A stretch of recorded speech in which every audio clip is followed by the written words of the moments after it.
warga merusak rumah terduga pelaku pemerkosaan di Kabupaten Jeneponto, Sulawesi Selatan.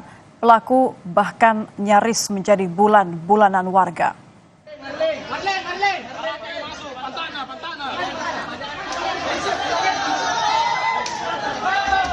Kericuhan terjadi saat keluarga terduga korban pemerkosaan emosi mendatangi rumah terduga pelaku di Kelurahan Bonto Tangga, Kecamatan Tamalatea, Kabupaten Jeneponto.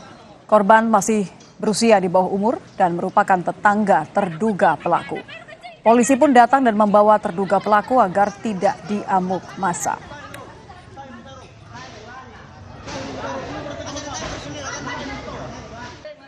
Ada kerumunan massa karena terdapat kasus yang diduga kasus sirik, sehingga reaksi dari beberapa keluarga itu berkumpul dan berupaya untuk